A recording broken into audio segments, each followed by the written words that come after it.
Hey, church. Today we are finishing off the book of Acts. If you rewind all the way back a few weeks ago to um, chapter 1, we remember that the disciples are hanging out with Jesus after his resurrection, and Jesus commissions them. He says that you're going to be my witnesses in Jerusalem, Judea, Samaria, and to the ends of the earth. Fast forward all the way from Acts chapter 1 to Acts chapter 28, and we see Paul.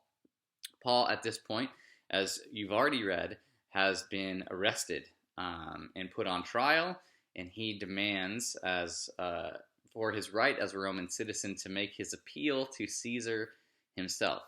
And so Paul gets chained and goes through this crazy series of events of shipwrecks and being bitten by snakes, and eventually makes it all the way to Rome. An interesting thing happens when Paul here ends up in Rome. He gathers all the local Jewish leaders, and which is a marvelous thing to be able to do when you're a prisoner, right? And yet these people come, and Paul spends his time and his energy preaching the good news about Jesus to these Jewish leaders. And it says at the very end that some were convinced, and yet others disagreed amongst themselves. But then the book ends with Paul, again, preaching about God's kingdom with all boldness and no hindrance whatsoever. And then the book ends. That's it. Now, we sort of know from church history that maybe not too soon after Paul arrives, he gets killed by the Roman government. And yet here we see at the very end of his life, he's a prisoner, he's enchained, and yet he's at what was then considered the center of the universe, the center of the earth, right? He is where all the nations will come in, and all the nations sort of spring forth from Rome, because it was then the center of the world, so people thought. And so the book ends in a very small, place outside of Jerusalem, and Jesus commissions his followers to go and preach to the ends of the earth. And now Paul is kind of at the center of where the ends of the earth is, where all the earth comes and all the earth sort of goes out. And here he is, even though he's in chains, preaching the gospel with all boldness and without hindrance. And you may think, well, the rest of Paul's story doesn't go very well.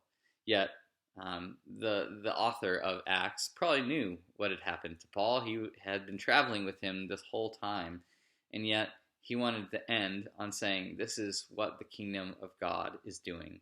That despite persecution, shipwrecks, people rejecting you, being sent halfway around the world in chains, it doesn't really matter, because God's kingdom is going to advance. And sure, it comes at a cost. It costs our comfort. It cost our resources, our money, our time. For Paul, we know it cost him his very life. Yet God's kingdom is going to advance no matter what the cost is. And it's worth it, because as we've already understood from what Paul has said, that he considers his life nothing compared to the glory of knowing Jesus and proclaiming his name.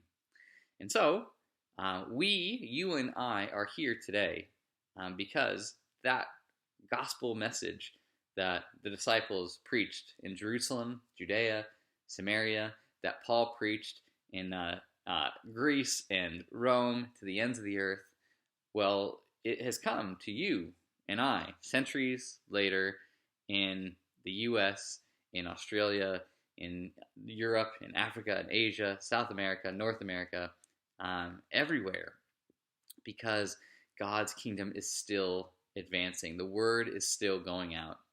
And so for me, even though we look at the very end of Paul's story and it seems sad, Luke wants to emphasize here at the end of Acts that the actual end of the story is that God's kingdom wins.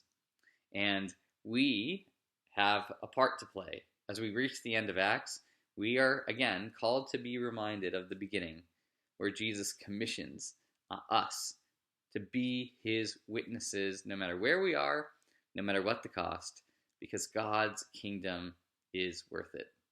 So, the challenge for you and I today is, who, again, are we going to be God's witnesses to?